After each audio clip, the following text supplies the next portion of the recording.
挽回 Я помню наши сегменты. Нани? Убивали ночи напролёт. Любили это время. Salut les amis, c'est Max Blade et j'espère que vous allez bien. On se retrouve aujourd'hui pour une nouvelle vidéo sur la chaîne, une nouvelle film et série React. Et comme vous le voyez, j'ai décidé de partir sur la série Hawkeye. Hawkeye qui est arrivé sur Disney+, et qui va retracer en partie les aventures justement de Hawkeye. On va aller découvrir ensemble un petit peu ce que donne cette série. Je vais vous donner mon avis. Bien sûr, on va parler des 3 premiers épisodes qui sont d'ores et déjà disponibles. L'épisode 4 sortira le 8 décembre, puis le 15 décembre pour le 5 et le 6e épisode sortira lui le 22 décembre. Je pense qu'on refera un prochain film et série React où on sera tout simplement sur la partie de ces 3 prochains épisodes. Avant d'aller plus loin dans la vidéo, comme d'habitude, je vous invite à bombarder les petits pouces bleus, ça aide au référencement de la chaîne, ça aide la chaîne à grandir. N'hésitez pas à vous abonner si ce n'est pas déjà fait, activez la petite cloche de notification qui vous met au courant dès que je pars en live, dès que je m'enligne une nouvelle vidéo. Vous pouvez également me rejoindre sur les différents réseaux sociaux en description. Déjà, la série, qu'est-ce qu'elle nous raconte? Elle nous raconte l'histoire de Hawkeye qui a pour une simple et bonne mission. Clint Barton doit rejoindre sa famille pour passer Noël, puisque au début de la série, il est avec ses enfants. Par rapport à ce qui va se passer, il est obligé de renvoyer les enfants, il fait la promesse de rentrer pour Noël, et c'est à ce moment-là où ces 3 premiers épisodes se passent. On va aussi suivre les aventures de Kate Bishop, qui est une archère de 22 ans et qui rêve de devenir une super-héroïne. Ils vont devoir faire équipe par rapport à plein de péripéties. Ça c'est en gros le speech de base de cette série. Alors, je partais avec un a priori plutôt ouvert sur Hawkeye, puisque c'est pas l'Avenger que je préfère, ou même celui que je connais le mieux, comme je pense beaucoup d'entre vous. On est tous à connaître excessivement bien les aventures de Tony Stark, de Steve Rogers, également de Thor, enfin voilà, tous les Avengers qui ont eu aussi leur film à eux et où les personnages sont beaucoup plus développés. Après, il y en a toujours des préférés. Par exemple, Ant-Man, j'aime pas spécialement le personnage, malgré qu'il a eu des films qu'il est plus développé. Et il est vrai que Hawkeye, fait partie de ces personnages, pas spécialement développés en format audiovisuel, on va dire, puisque bien sûr il y a les comics, il y a tout ça qui existe, et là on part vraiment sur la suite de Avengers, le MCU actuel, etc. Donc on va pas prendre en compte ce qui peut se passer ou pas se passer dans les comics ou ce genre de choses là, on va vraiment rester dans l'univers MCU et dans l'univers de Marvel actuel en film et série. Alors Hawkeye, comme je le disais, personnellement je l'aime bien, mais sans plus. C'est pas le perso que je kiffais le plus, c'est pas le perso qui me manquait s'il n'était pas présent dans un film Avenger, par exemple, alors que ça aurait été plus compliqué de ne pas avoir un Thor, un Iron Man, ce genre de choses-là.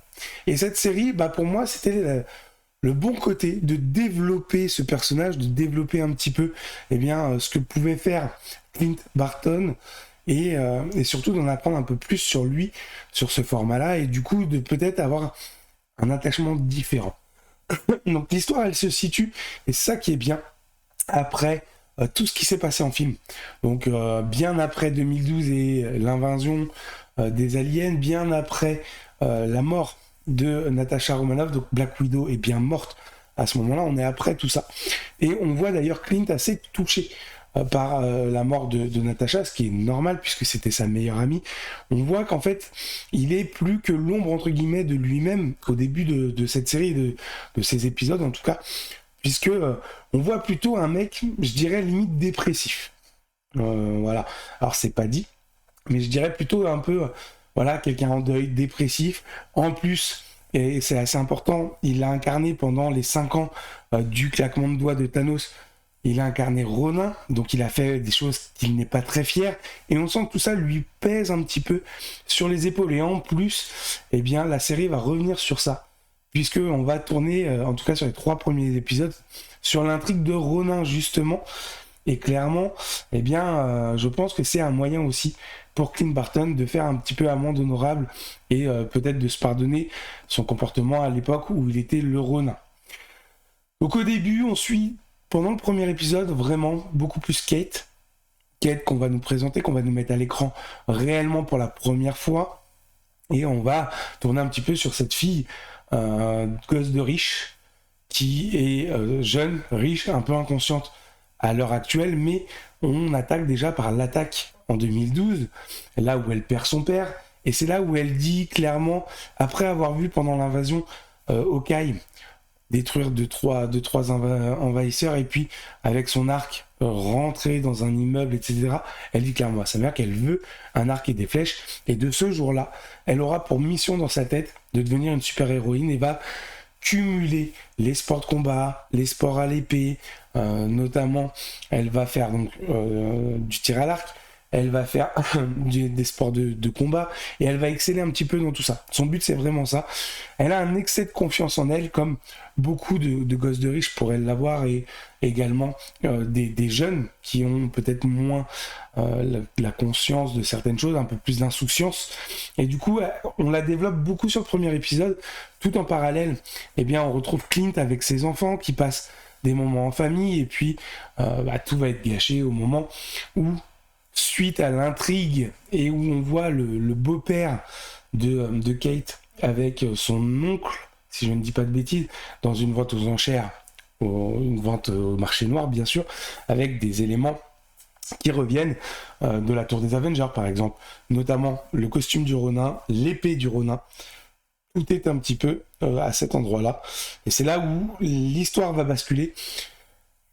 Il y a un gang qui est le gang des jogging. Alors très... pas mal d'humour aussi dans ces 3 premiers épisodes. Un peu potache l'humour, un petit peu lourdos. Mais voilà, ça détend un peu l'atmosphère. On n'est pas sur quelque chose 100% sérieux. Il y a pas mal de petites boutades, pas mal de petites choses assez sympas à voir. Bien que des fois c'est un peu lourdingue, je pense notamment au tout début de l'épisode 1 avec la comédie musicale sur les Avengers où Clint y est avec ses enfants et où ça le gonfle, mais voilà, c'est exagéré dans tout ça et c'est plutôt pas mal. Au moment de la vente aux enchères, du coup, il y a le gang des jogging qui débarquent et qui veulent prendre les objets. Kate, elle, très curieuse, était rentrée et s'est rendue compte que son beau-père était pas clean. Mais du coup, à ce moment-là, pendant l'attaque, elle va récupérer le costume du renard, elle va le mettre, et elle va même aligner 2-3 méchants par-ci par-là. Ce qui fait que tout le monde va se dire que le renard est revenu alors que c'est Kate dans le costume du renard. Clint va voir justement les images et va s'en mêler, va intercepter Kate. C'est là où la rencontre entre les deux va se faire. Honnêtement, Clint essaye de la protéger, essaye de la mettre à l'abri. Lui, il sait ce que représente le costume du Ronin et surtout ce que le Ronin a fait, alors qu'elle ignore complètement limite qui est le Ronin. Elle est vraiment dans le truc de... Elle a mis un costume et elle a joué un peu à l'héroïne, un peu du coup prise dans cette spirale. Donc les deux se rejoignent. Clint essaye de la protéger, essaye de faire en sorte qu'elle soit à l'abri. Bien sûr, elle va se mêler un petit peu de tout, il va y avoir pas mal de rebondissements, et au final, on arrive sur la fin du 3e épisode, et pendant le 3e épisode, justement, où ils font un peu plus équipe. On apprend pas mal de choses également par rapport à tout ça. On apprend bien que Kate et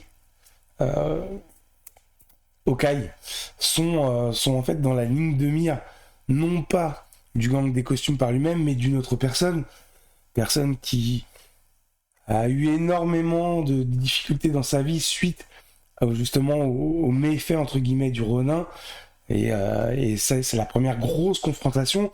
On apprend également qu'il y a un autre boss derrière, un boss qu'il faut un petit peu éviter de se mettre à dos, un petit peu éviter tout ça. Alors sur le coup j'ai réfléchi quand c'est sorti à qui ça pouvait être, et on se pose pas mal de questions, on réfléchit. Hawkeye a l'air de savoir de qui il parle. Pour ma part, je me demande tout simplement à qui c'est, et je pense que ça peut être Wilson Fisk. Wilson Fisk peut être le grand méchant de cette histoire. Il y a pas mal de petites choses qui peuvent se passer, Donc à voir sur les prochains épisodes. En tout cas, ça va réellement développer un petit peu Clint Barton et Hawkeye. Donc on va avoir, je pense, à un moment donné, la révélation que Clint est en réalité également le Ronin. On va pouvoir voir un petit peu tout ça. Comment ça va être développé, je ne sais pas trop. Je ne sais pas trop, mais j'ai hâte. Je partais avec, comme je l'ai dit, assez ouvert en termes d'esprit. Mais voilà, c'était pas spécialement des choses qui m'intéressaient le plus à voir à la base en termes de film. Et je me suis dit, bah, à voir, ça va peut-être accrocher un peu plus avec le personnage. Et je dois avouer qu'après ces 3 épisodes, j'ai plutôt très envie de voir la suite, de voir la relation qui va se créer réellement entre Clint et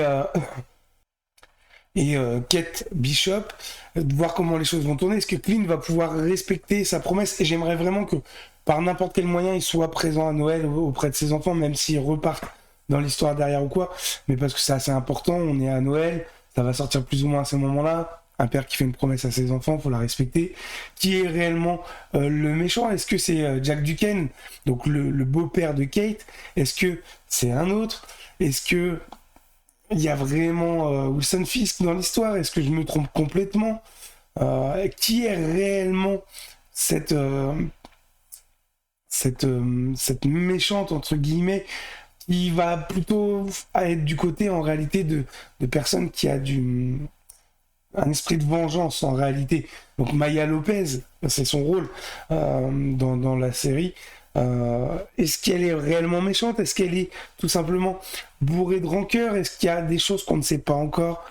Ça, j'en suis sûr et certain. C'est pas directement au bout de 3 épisodes où on va tout savoir, mais voilà, ça a su susciter entre guillemets mon envie de découverte de la suite, et j'avoue que du coup j'ai hâte d'être au 8 décembre pour voir la suite, puis au 15, etc. Chose que je ne pensais pas.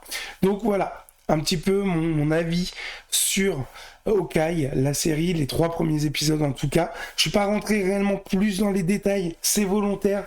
Aujourd'hui, il n'y a pas de résumé, il n'y a pas de tout ça. J'ai déjà spoilé, hein, bien sûr, quelques petits éléments, mais je voulais pas rentrer trop dans les détails et rentrer peut-être dans les détails un petit peu plus tard, une fois qu'il y aurait un peu plus d'épisodes, un peu plus de contenu, un peu plus de mâche, comme on dit, à se mettre sous la dent, pour voir un petit peu ce que ça va donner. N'hésitez pas, si vous avez vu Hawkeye, à mettre votre ressenti également en commentaire. Si vous ne l'avez pas vu, bah, je vous invite, si vous pouvez, aller sur Disney+, et si vous avez l'abonnement, eh bien, le regarder. Honnêtement, j'étais agréablement surpris. Sur ce, moi, je vous laisse là, et on se retrouve très très vite pour une nouvelle vidéo, un nouveau live. Prenez soin de vous. Ciao les amis. 挽回